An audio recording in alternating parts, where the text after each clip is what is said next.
نحمده ونصلي على رسوله الكريم أما بعد فأعوذ بالله من الشيطان الرجيم بسم الله الرحمن الرحيم يا أيها المدثر قم فأنذر صدق الله العظيم. اسٹیج پر تشریف فرما حضرات علماء اعظام، دور دراز تشریف لانے والے زحمت کے ذریعے تشریف لا چکے ہیں. آپ سب حضرات بیٹھ جائیے، جو کھڑے ہوئے ہیں وہ حضرات بیٹھ جائیں. تشریف لا چکے ہیں. ایک زوردار نعرہ لگائیں، نعرہ تکبیر.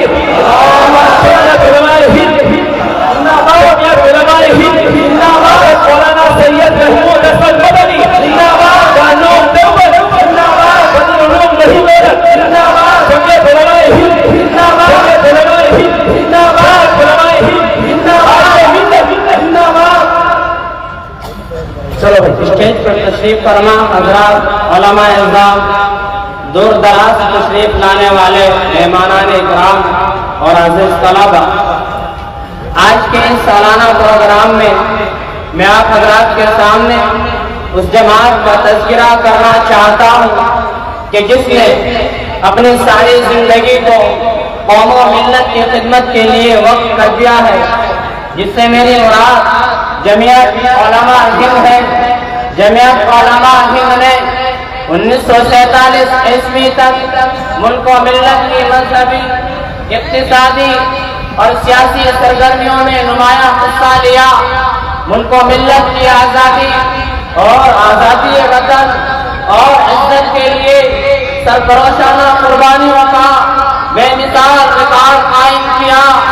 1947 عیسوی کے انقلاب کے بعد اس جماعت نے اپنی سرگرمیوں کے لیے تعلیمی اور رفاہی خدمات کا میدان خاص کر لیا، کیونکہ یہ وہ دور آیا کہ جس میں مسلمانان ہند تقسیم در تقسیم کے نتیجے میں قریب وہاں کھڑے ہو گئے تھے کہ جہاں ابتدائی اسلام میں مسلمان مکی زندگی کے اندر کھڑے تھے. جمعیت علماء ہند کے رہنماؤں نے ہمیشہ اپنی رہنمائی اور قیادت کے لیے رسول پاک صلی اللہ علیہ وسلم کے اسوہ حسنہ کو سامنے رکھا ہے، اور حضور اکرم صلی اللہ علیہ وسلم کے اسوہ حسنہ نے ایک کمزور امت کو کس طرح مکی زندگی کے 13 سالہ مسائل اور پریشانیوں سے نکالا ہے. تاریخ عالم کا یہ ایک نہایت سبق آموز بات ہے. حاضرین گرامی، علماء حق نے 1857 عیسوی کے بعد بھی اپنی سرگرمیوں کو میدان جنگ سے ہٹا کر تعلیم و تربیت کے دائرے میں خاص کر لیا تھا، اور اسی کا نتیجہ تھا کہ مسلمانوں نے ہند فرنگی تحریک کے طوفانی غلبے سے محفوظ رہے. اور جب وقت آیا تو انہی جانشینوں نے فرنگیوں کے سنگینوں کے سامنے سینا تان دیا، اور بالآخر ایک منظم جدوجہد کے ذریعے فرنگی اقتدار کا نہ صرف ہندوستان سے بلکہ عالم اسلام کے ایک بڑے حصے سے جنازہ نکل گیا. حضرات علماء حق اگر 1857 عیسوی کے بعد تعلیمی اور سماجی میدان کو نہ سنبھالتے تو بلا شبہ انگریزی اقتدار کمزور، بے علم اور بے شعور مسلمانوں کو اپنے زوردار سلام میں بہا کر لے جاتا. 1947 عیسوی کے بعد حضرت مولانا قاسم نانوتوی رحمہ اللہ کے جانشینوں نے نئی حکمت عملی اختیار کی. مسلمانوں نے ہند کے آشانی کے دن کے بکھر رہے تھے، اور ضرورت تھی کہ رسول پاک صلی اللہ علیہ وسلم کی مکی زندگی کے اسوہ حسنہ کے مطابق ان مسلمانوں میں حوصلہ، عزم، تعلیم اور معاشی مضبوطی پیدا کرنے کی طرف توجہ کی جائے. لہذا جمعیت علماء ہند نے 1947 عیسوی کے ہنگامی دور میں اللہ کے نبی کی مکی زندگی کے اسوہ حسنہ کے مطابق مسلمانوں کو مشکلات سے نکالنے کی مسلسل جدوجہد کی. اور آج بھی جمعیت علماء ہند مسلمانوں کو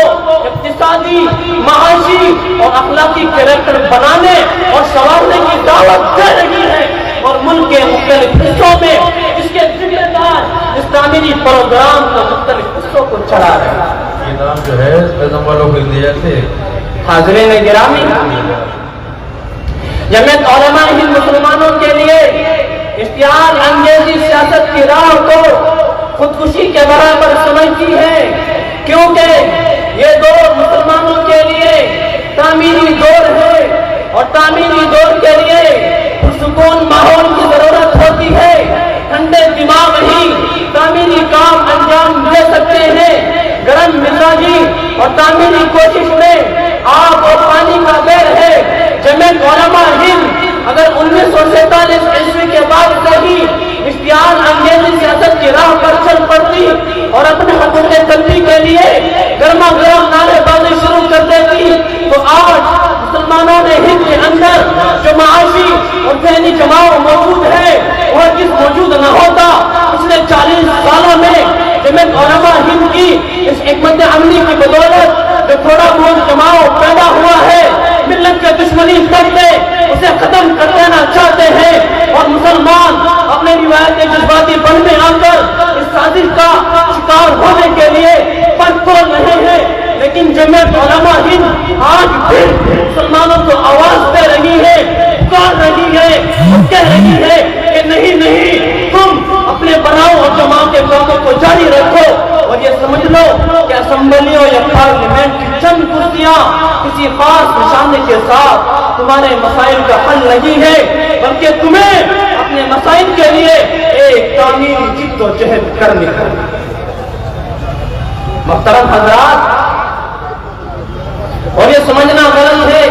کہ جمعیت علماء ہند مسلمانوں کو سیاست سے الگ رکھنا چاہتی ہے، بلکہ یہ سمجھنا چاہیے کہ جمعیت علماء ہند سیاست میں تعمیری نقطہ نظر اختیار کرنے کی ترتیب کرتی ہے، اور اس کا مطلب یہ ہے کہ مسلمان اس حقیقت کو محسوس کرے کہ ایک جمہوری نظام میں اکثریت تو صرف اپنی عددی طاقت سے اپنے مطالبات منظور کرا سکتی ہے، لیکن ایک اقلیت کے لیے ضروری ہوتا ہے کہ وہ اپنے اندر تعلیمی، سماجی، اخلاقی اور معاشی صلاحیت پیدا کرے، پھر اس کی تعلیمی، اخلاقی، اقتصادی صلاحیت اسے زندگی کے ہر میدان میں آگے مندانہ مقام پر پہنچا دے، اور پھر وہ اس کے ذریعے اپنے سارے عہدے اور اپنے سارے منصب تلاش کرے۔ میں بس آخر میں یہی کہوں گا، حضرت کے متعلق میں اکیلا ہی چلا تھا جانب منزل، مگر میں اکیلا ہی چلا تھا جانب منزل، مگر لوگ ساتھ آتے گئے